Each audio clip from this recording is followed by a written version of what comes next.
We are 3 weeks away from the start of spring football practice. We give you the three biggest concerns, both offensively and defensively. Talking some football today. Locked on Hawkeyes. You are Locked On Hawkeyes, your daily podcast on the Iowa Hawkeyes. Part of the Locked On Podcast Network, your team every day.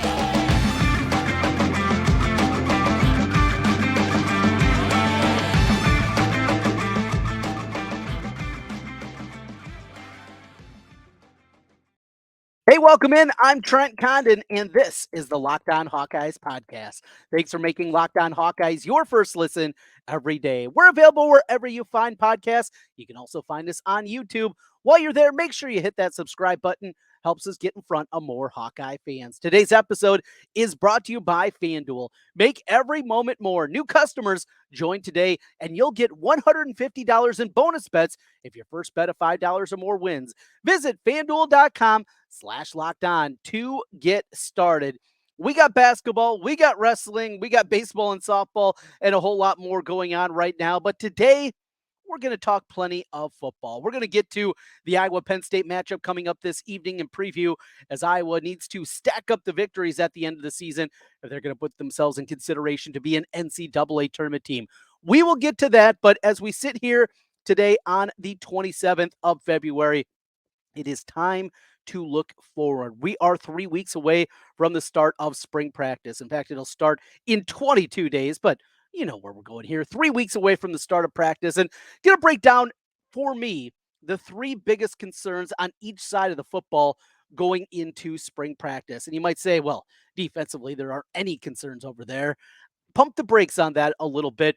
And there's a lot more than three probably on the offensive side of the football, but I'll give you my three here today. And first things first, when you're talking about concerns for this football team, I believe offensively it has to start at the quarterback position.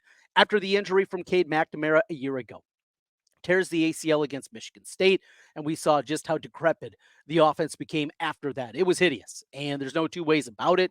And a big reason for that was obviously the lack of quarterback play. They didn't have a competent backup. And because of that, you saw a ton of ugliness throughout the course of the season. Getting Cade McNamara back healthy. And unfortunately, we never got to see him healthy in a Hawkeye uniform. He sustained that injury going back in the open practice at Kids Day when he was scrambling. And from there, it just was never completely there. We saw that Iowa really struggled, even going under center with him in the lineup. Him pushing off and getting even a 5-step drop was incredibly difficult as he was working through the injury before the ACL. So we never got to see him completely healthy. The numbers were not great. Now, we got excited that first drive of the season coming down and on the second play having the big throw to Seth Anderson. And all of a sudden, oh, here we go. This team is off and running. Maybe that was the offensive high note of the season in that game. But overall, Cade McNamara, what he can do. Now, he is not a burner by any means. He is not a guy that is some kind of uber athlete making plays up and down the field. But what he is an incredibly, when healthy, he is an incredibly accurate quarterback. And accuracy, if the feet are right, the legs are right, the timing is right, you can move the football incredibly well in any kind of style of offense. And that's something Iowa just has not had recently. Obviously, you go back to Spencer Petras. That was not a strength of his. Not a strong enough arm, could make all the throws. Accuracy, though, was just terrible. And because of that, you saw how hamstrung the Iowa offense was. Even go back to Nate Stanley. And in hindsight, looking at his numbers compared to what we saw after him, I think everybody would sign up for that. But you saw that as well from Nate Stanley. Accuracy certainly was not one of his strengths. Even the better quarterbacks, the CJ Beathards, the Ricky Stanzies, has never been at an elite level when you're talking statistically. Now, part of that is the way that Iowa runs their offense and what they do. But the hope with Tim Lester is that you're going to have an offense that is going to be able to make the makeables a whole lot more often. And you're going to be able to do some things and get those easy throws and be able to pick up 4, 8, 12 yards in chunks and just those little plays and the high accuracy plays that you need to make. Cade McNamara, that has been one of his strengths. You go back to his time at Michigan, and people talked about that. Never talked about a strong arm. He's not a guy that's going to be breezing it. You can just hear the ball snapping through the air as it comes off his hands. That's not Cade McNamara. However, accuracy absolutely is, and they're going to need that. When you're implementing a new offense, when you're putting together something new, you need all hands on deck. You need everybody to really be pulling in the same direction. We also know that the backup situation is incredibly, let's just say, scary. Deacon Hill, we saw he is not the answer. I don't know what the question is, but he is not the answer to the quarterback position. We saw Marco Lionez late in the game against Tennessee in a blowout. He was running around. Didn't see a whole lot in the passing game, though, that makes you believe that he can be a Big Ten starting quarterback. There are things to like. We'll see. Both of those guys will get plenty of opportunity as McNamara works his way back. But when you're talking about concerns, for me, that is number one. Because if Cade McNamara goes down again and they're not able to bring in a transfer quarterback in the next transfer window that opens up after spring practice, that is a huge, huge concern. James Rezar also comes in, the true freshman. We don't see many true freshmen getting snaps unless they absolutely have to. Well, going back to Drew Tate, and that was a different story for a different day. So number one on the list is the quarterback position, and certainly the health of Cade McNamara working his way back. He was throwing the football around down in Florida, doing some things. He's not going to be a full go or even close to it in spring practice, but can do some 7-on-7 work. Can he at least get a few more reps working his way back off the torn ACL? That is the hope on there. Number two on our concerns for the Iowa football team, 3 weeks away from spring practice, is the offensive line. You bring in Caden Proctor, boom, there is a huge help. But over the last 2 seasons, talk about quarterback play, you talk about the play calling, and some of the reasons that this Iowa offense has not just been bad, not just been Iowa football, it is cratered to a level that we had never seen before. And a huge reason for that is the offensive line. Now, a year ago, they improved as an offensive line. It was still not elite by any means, but the improvements that we saw in the run game and what they were able to do. And I think also a part of that was the move away from the outside zone blocking scheme that they'd implemented for the last 2 decades. And we saw more gap blocking. We saw more assignment football, beat the guy in front of you, those kind of things, a lot more ISO plays. We talk about that a lot with LaShawn when he joins us here on the program.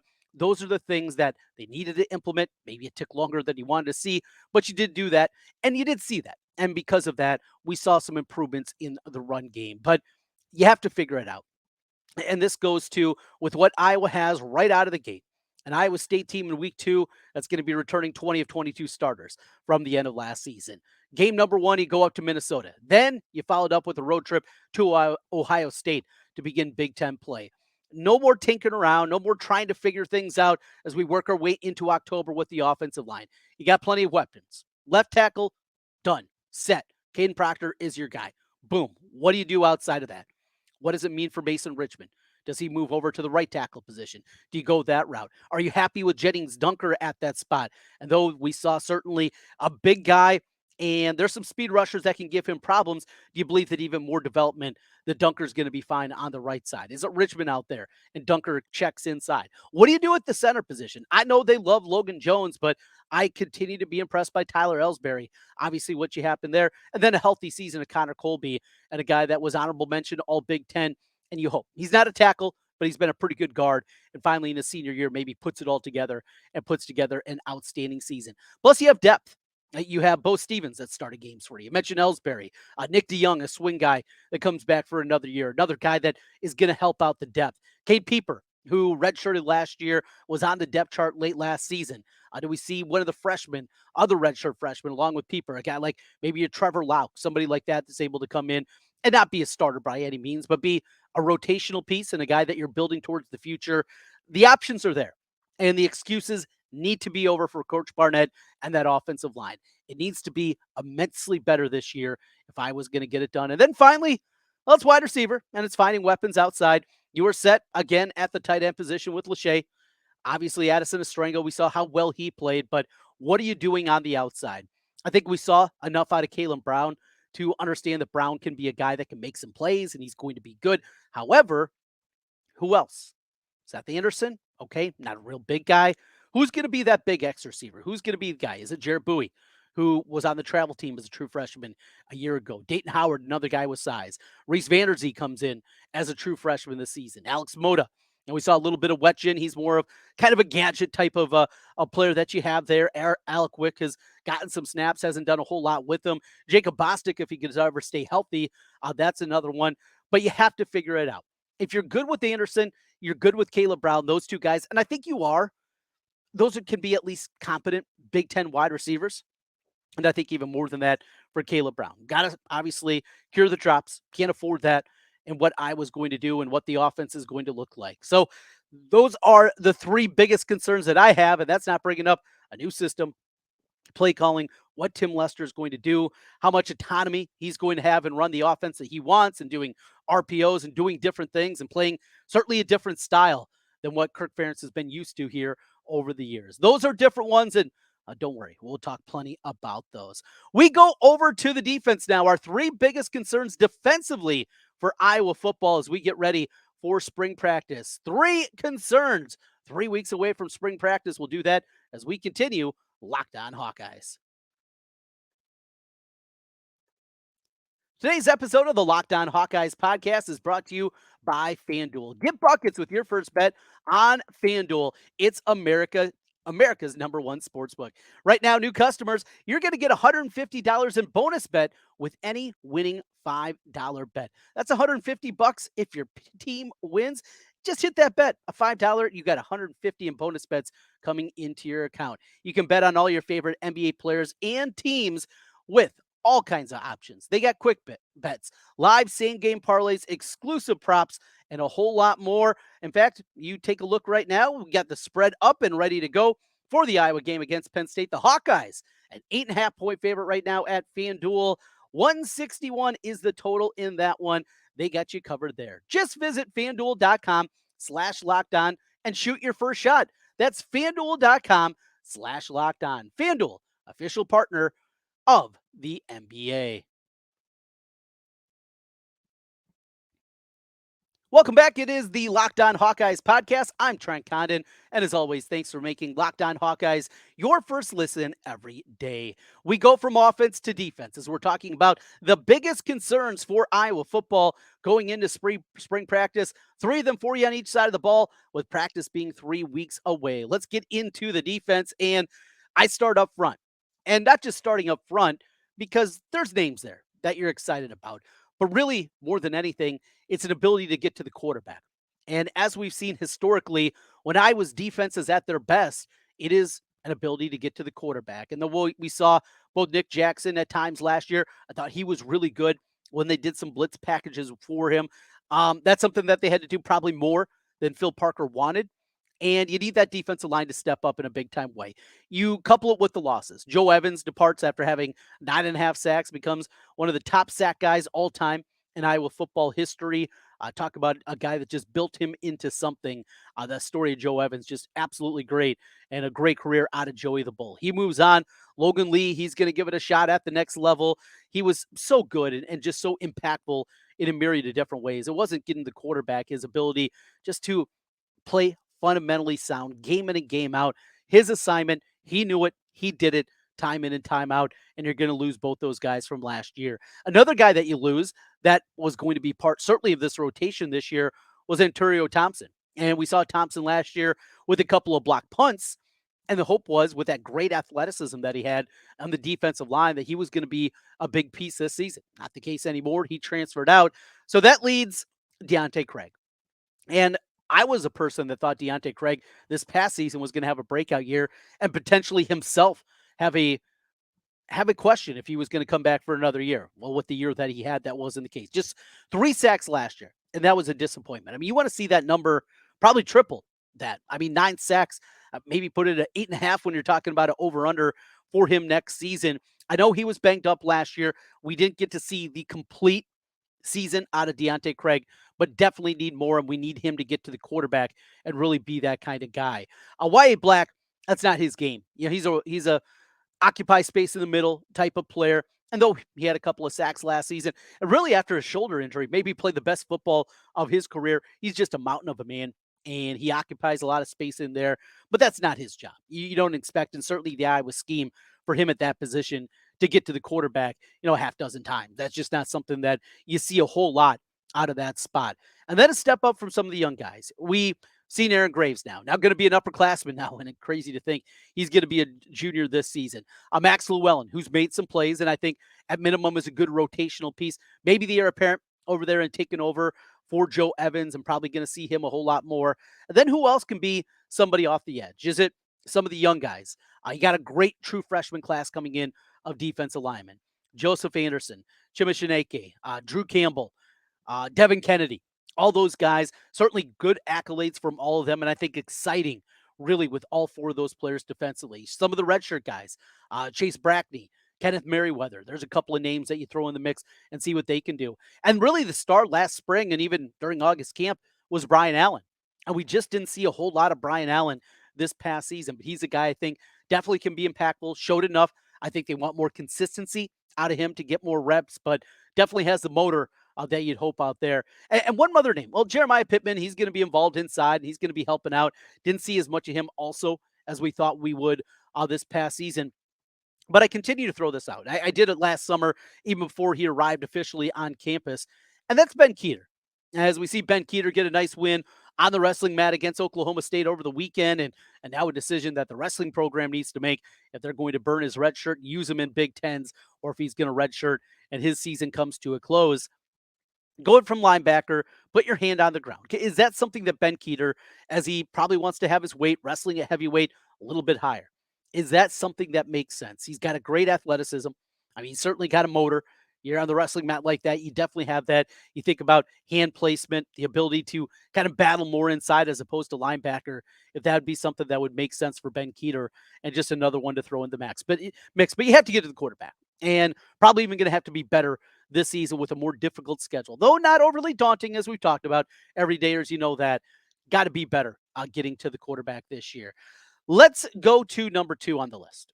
And my second concern going into next season with this defense, it goes hand in hand with the offense, but it's getting back to creating turnovers. How about this? Last year, Iowa averaged forcing 1.1 turnovers per game. That was 111th in the country. Opponents, they only threw interceptions on 2.12% of their passes this past season. Think of that. About 1 out of every 48 passes in the air is all Iowa was picking off a year ago. That was 103rd in the country last season. Now, my theory behind it is because the offense has been so decrepit, teams anymore are just not willing to take any chances against Iowa. Now, they'll live to see another day, and coaches across the board have said, don't make a mistake, because their offense can't do enough to make it hurt. And because of that, if it's 3rd and 14, don't take that shot down the field, because we know what Iowa's defense is going to do. They're going to pick it off. They're going to get a short field. Maybe they're going to return it for 6, and we're going to be screwed. Instead, teams said, we're going to put it in the lockbox. We know they can't do anything on that side of the football. The hope is, with an improved offense, that will change and we'll get back into it. But you have to be better about forcing turnovers this season. That's where Iowa's defense is at that elite level and can win some of those big games. You look at what's happened now over the last couple of years against the big boys. Michigan in the last 2 Big Ten championship games that Iowa's played in. Ohio State a year ago. Now, the defense played great in Columbus back in 2022. They played excellent.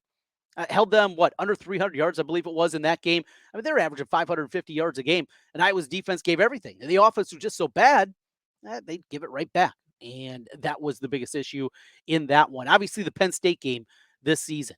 Now, Iowa had opportunities early in that game, and with the play here and play there, non-fumble, those kind of things, maybe it would have been a different game, but Penn State knew in that game, they simplified it. We're not going to make a mistake, because we just know if we play straight up football with our talent and we don't screw it up, we're more talented and we're going to win that game. And how Iowa's won these games in the past against the big dogs is the other team making mistakes. Didn't happen this last season. Was it a one-year anomaly, or was it something more? At least a theory for the reason behind it. And finally, in our biggest concerns going in, well, the punter is considered a defensive player. Yeah, it's a punter. You lose an All-American, Torrey Taylor. And I understand that Reese Dakin, a lot of people are pumped up about him. You see the videos from Pro Kick Australia, and you see him just having some absolute moonshots and booming it.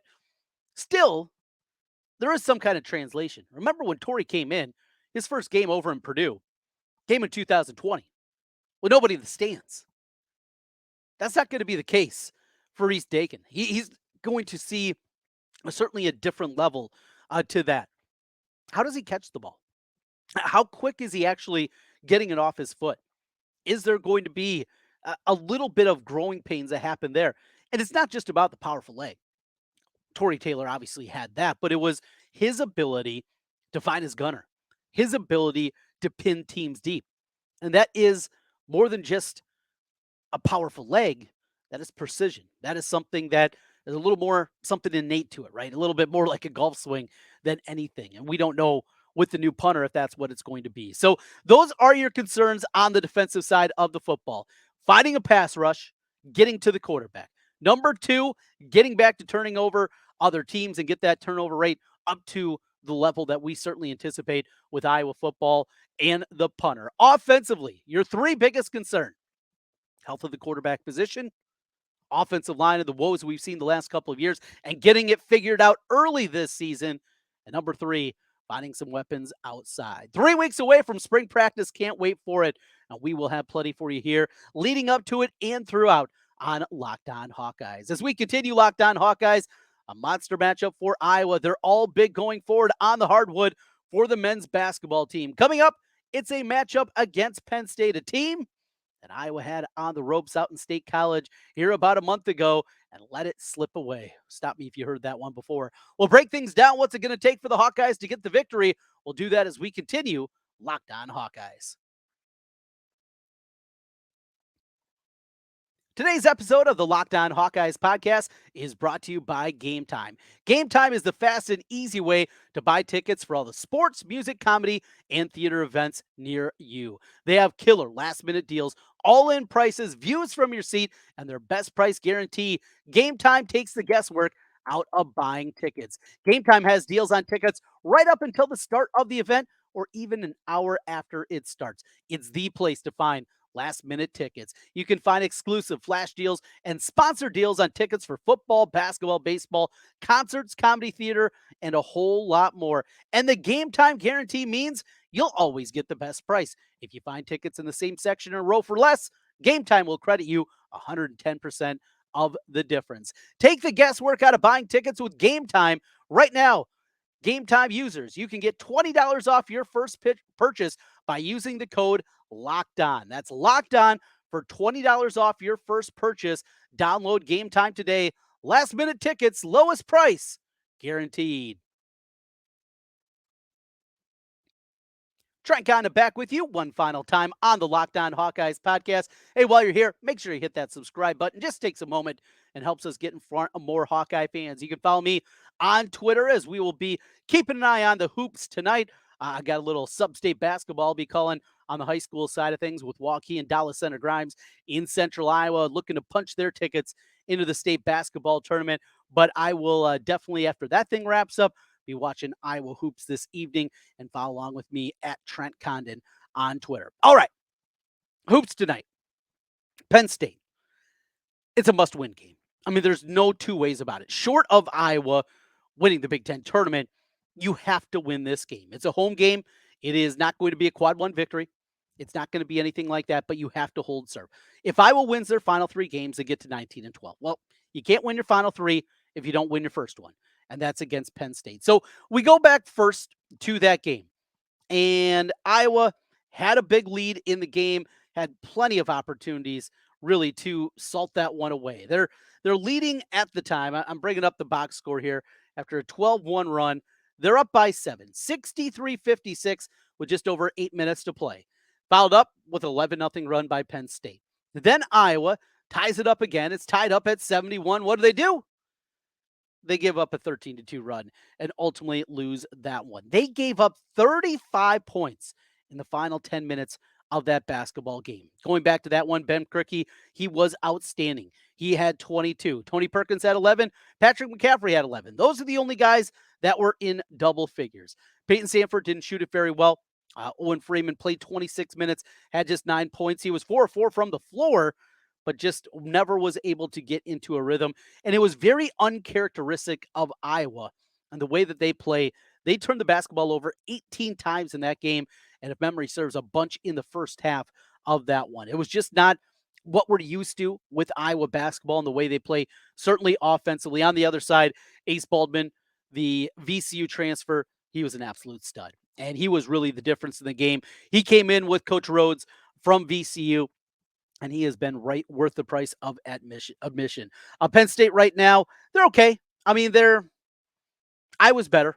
Iowa's had a better season overall, but they've been inconsistent throughout the course of the year. But they come in after beating Illinois. All right, we know about that. And the comeback victory last week. Then they get a win against Indiana and really controlled that one on Saturday, right before the Iowa-Illinois game. Really kept the Hoosiers at arm's length away. For them, they're really looking at this and saying, can we keep our head above water, be above 500, and get to the NIT? And you're number one of a new regime there.